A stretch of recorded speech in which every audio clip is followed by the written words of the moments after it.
Very good evening one and all. ह्या सेगमेंटमध्ये आपण ह्या पर्टिक्युलर सेशनमध्ये होम या संकल्पनेचा प्रॉपर उपयोग पाहणार आहोत. Home, WHOME, home. होमचा मूळ अर्थ कशासाठी होतो? कोणाला, कोणाकडून, कोणासाठी, राईट? कोणामुळे, कोणाकडे, या अनेक सेगमेंटसाठी आपण होमचा वापर करू शकतो. राईट?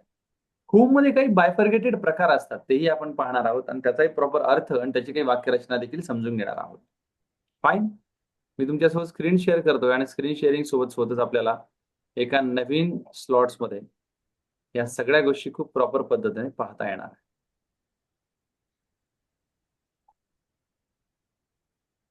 राईट. व्हाय झालं होतं आपलं, हाऊ झालं होतं, व्हॉट झालं होतं. परवाच्या दिवशी आपण या संकल्पना घेतल्या होत्या. आता आपण थोडस नवीन पेज इन्सर्ट करूया. नवीन स्लाइड इन्सर्ट करू आणि मग आपण पुढच्या टप्प्यावर जाऊया.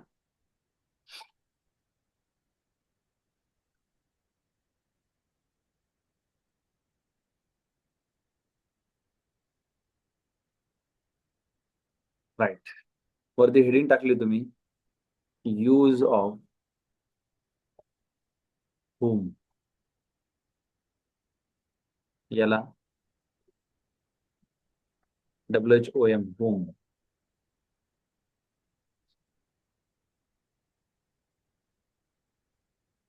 याला आपण कंट्रोल बीनी आणि थोडस मोठं करून घेऊया, दिसायला तुम्हाला सोपं जावं या दृष्टिकोन. Use of home. आता होमला कुठल्या कुठल्या प्रकारे वापरलं जातं ते एकदा समजून घेऊया आपण. सगळ्यात पहिले टू होम, त्याच्यानंतर फॉर होम, नंतर बाय होम, नंतर फ्रॉम होम,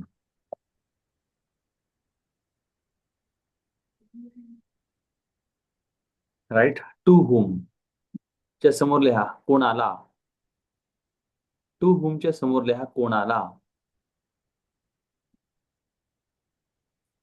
फॉर होमच्या समोर लिहा कोणासाठी. फॉर होमच्या समोर लिहा कोणासाठी. बाय होम म्हणजे कोणाकडून. बाय होम म्हणजे कोणाकडून. फ्रॉम होम म्हणजे पण कोणाकडून. फ्रॉम होम म्हणजे पण कोणाकडून.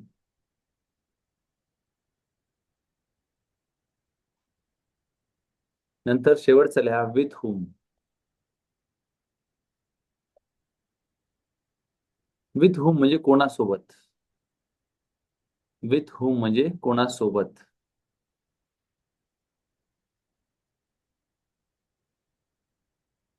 आता बघा, to whom, for whom, by whom, from whom, with whom, अशा प्रकारे ह्या संरचना वाक्य बनवत असताना वापरल्या जातात.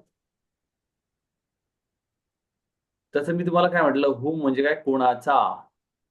सॉरी, होम म्हणजे कोणाला. मग टू होम, फॉर कोणाला. Whom, by whom, from whom, with whom अशा संकल्पना आपण वापरू शकतो. यांचं एक एक जर उदाहरण पाहिलं तर आपल्याला खूप चांगल्या पद्धतीने हे समजायला सोपं जाईल. बघा, आपण जर विचार केला टू होमचा, तर कसं वाक्य तयार होतं एकदा समजून घ्या आणि मग लिहायला वेळ देतो. टू होम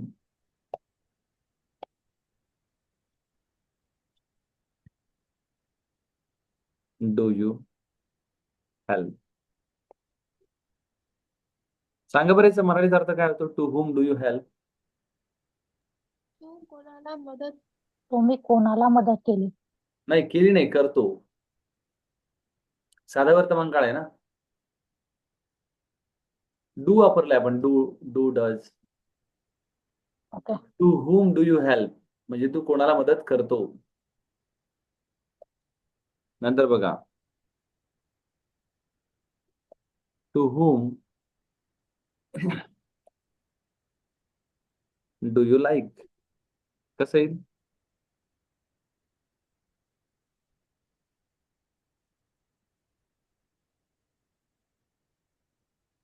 काय याचा अर्थ सांगा बरं प्रज्ञाताई. To whom do you like, to whom do you like. तुला काय आवडतं? नाही. To whom,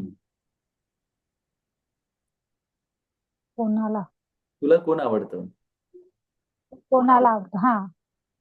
to whom do you like, तुला कोण आवडतं? कोणाला आवडतोस. Right, to whom do you like, तू कोणाला आवडतोस. नंतर अजून एक उदाहरण पार्ट टू whomचं. To whom do you gift this.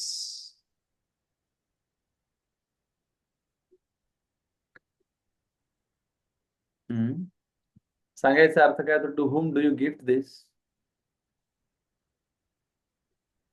तू कोणाला गिफ्ट दिलंस?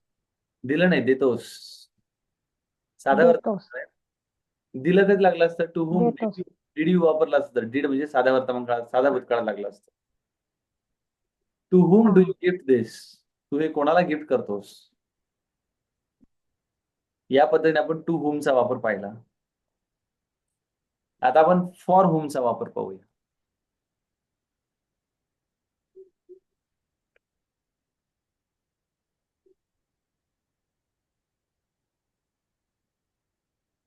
For whom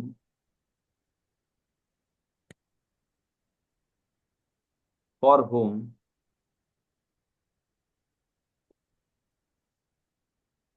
do you fight. काय अर्थ होतो for whom do you fight. तुम्ही कोणासाठी भांडण हा, तू तू कोणासाठी कोणासाठी भांडण करतोस? भांडत आहेस नाही, भांडतोस. To whom do you, for whom do you fight, तू कोणासाठी भांडतोयस रे. तू कोणासाठी भांडतोस इथे. बघा पुढचं, for whom do you earn money. सांगा प्रज्ञाताई. तू कोणासाठी पैसे कमवतो? राईट, तुम्ही कोणासाठी पैसे कमवता किंवा तू कोणासाठी पैसे कमवतोस. राईट, या पद्धतीने आपण फॉर whomचा वापर पण करू शकतो. ओके, आता पुढे पुढे बघा.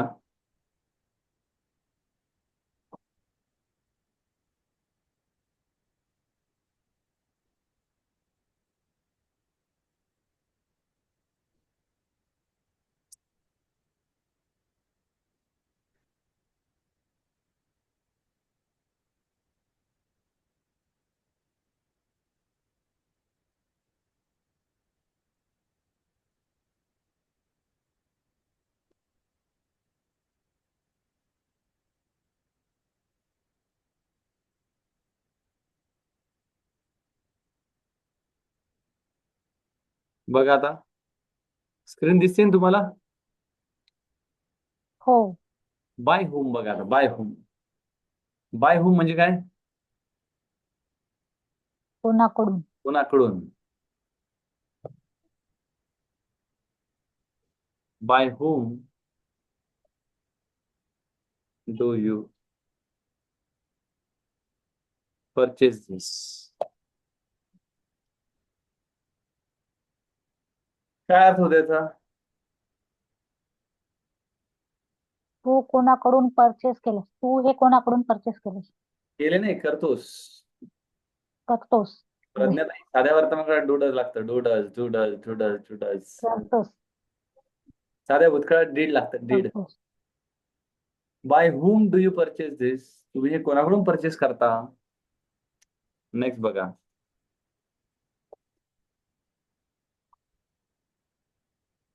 By whom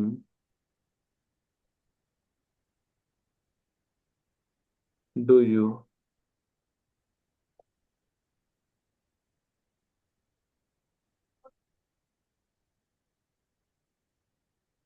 by whom do you get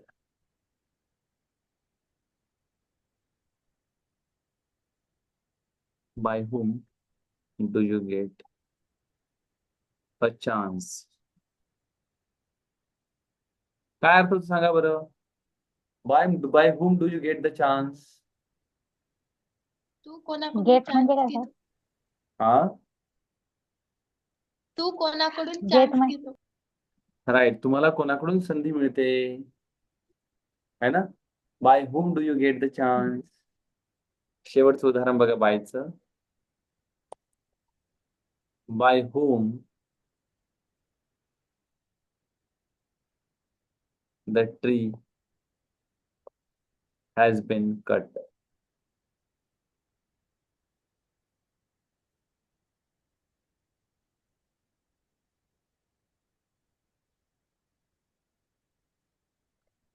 HAN करा त्याला. By whom the tree has been cut. झाडं कोणाकडून तोडल्या गेलेली आहेत. By whom the tree has been cut. झाडे कोणाकडून तोडल्या गेलेली आहेत. या अंशाने आपण बाय whom चा वापर करतो. चालता बोलता उदाहरण लिहून घ्या.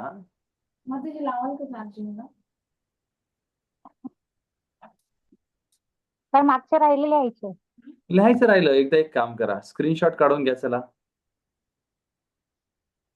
काढून घ्या. मागचा स्क्रीनशॉट काढून घ्या. चला नंतर लिहून घ्या.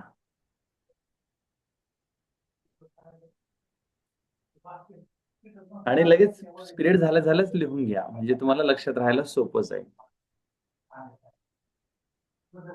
तनुश्री मागचं लिहून झालंय की बाळा?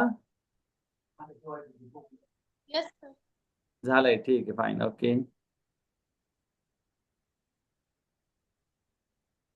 मॅम घेतला स्क्रीनशॉट? ठीक आहे. हा हो घेतला घेतला. राईट. आता हे करंट वाला लिहा.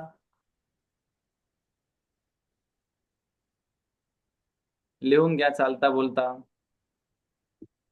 बाय whom आणि फ्रॉम whomचा जवळपास अर्थ सारखाच असतो. बघा तुम्हाला एका वाक्यात उदाहरणात लक्ष देऊन जाईल. फ्रॉम whom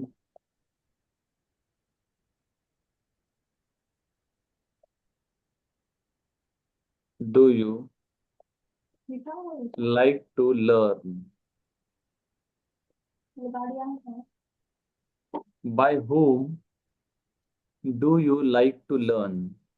तुम्हाला कोणाकडून शिकायला आवडतं. From whom do you like to learn?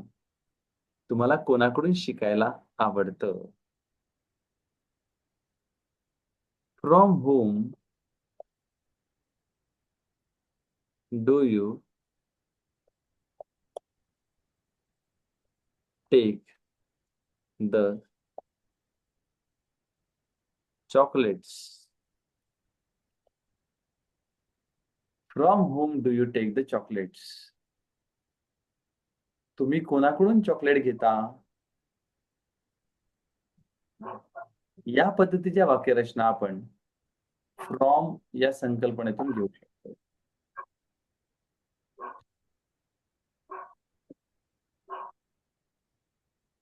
त्यानंतर बघा शेवटचा जो टप्पा आहे त्यामध्ये तो आहे विथ whom. विथ whomचा अर्थ होतो कोणासोबत.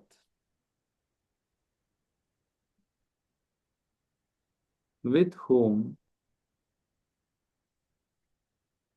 do you talk? तुम्ही कोणासोबत बोलता.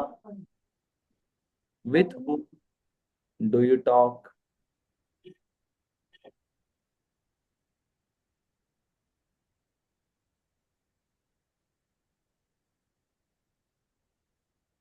Right. With whom do you talk? तुम्ही कोणासोबत बोलता. आणि शेवटचं वाक्य with whom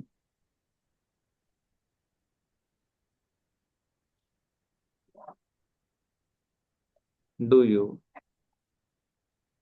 go to movie?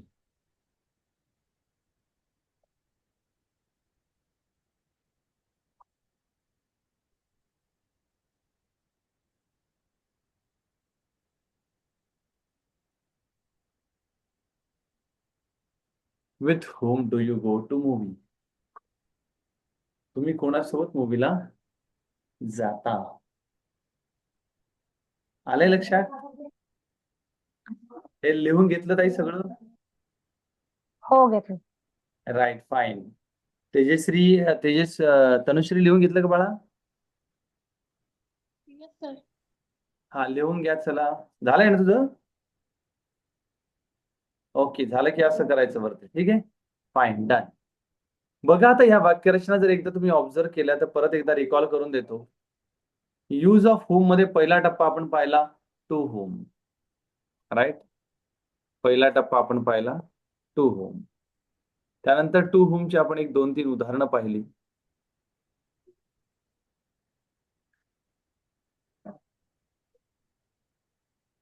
त्याच्यानंतर आपण फॉर होमचा अभ्यास पाहिला.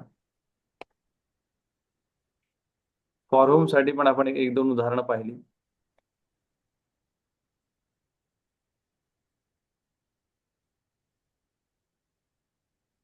ओके.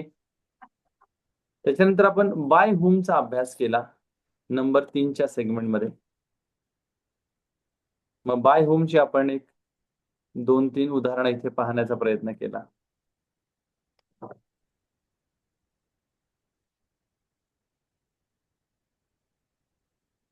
त्यानंतर नंबर 4ला आपण फ्रॉम होमचा अभ्यास केला. फ्रॉम होम मध्ये पण आपण एक 2-3 उदाहरणं पाहण्याचा प्रयत्न केला.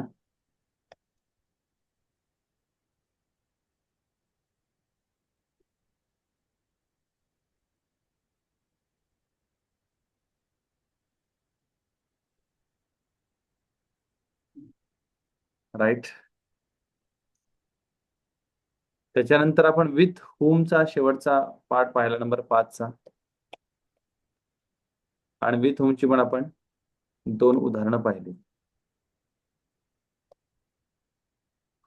एकंदरीत जर अभ्यास करायचा ठरला तर होम ही संकल्पना वेगळ्या अँगलनी वापरल्या जाते. आणि हा कन्सेप्ट प्रोसेस जर प्रॉपर समजून घ्यायचा असेल तर त्या संदर्भातल्या वाक्यरचना आपल्याला नक्की हाताळता यायला पाहिजे. एका वाक्यरचनेवर आपल्या 2-2 जर आपण संकल्पना ऍड केल्या तर तुम्हाला सांगतो 101% तुम्ही छान पद्धतीने डब्ल्यूएच क्वेश्चनचा वापर करू शकता.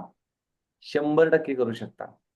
तुम्ही बघा, 8 दिवसापूर्वीच्या तुम्ही आणि आज 8 दिवसाच्या नंतरच्या तुम्ही काय फरक जाणवतोय तुम्हाला? तुम्हाला लक्षात येतील की प्रत्येक स्टेपवर आपण काहीतरी नवीन शिकतोय, प्रत्येक स्टेपवर आपण काहीतरी नवीन शिकतोय आणि याच्यासाठी क्लास ओळखला जातो. आलंय लक्षात? जेवढ्या या सेगमेंट प्रोसेसचा प्रॅक्टिस तुमच्या जास्त होतील तेवढं तुम्हाला अजून उत्साह वाढेल आणि तुम्ही पुढे याल. Okay, right. या सेगमेंटला पाहणाऱ्या प्रत्येक विद्यार्थ्याला मी सांगेल की होमचा अभ्यास प्रॉपर पद्धतीने करा आणि याचा वापर मॅक्झिमम ठिकाणी बोलताना करण्याचा प्रयत्न करा. तुम्हाला सुद्धा इंग्रजी बोलणं नक्की सोपं जाणार आहे. Thank you very much.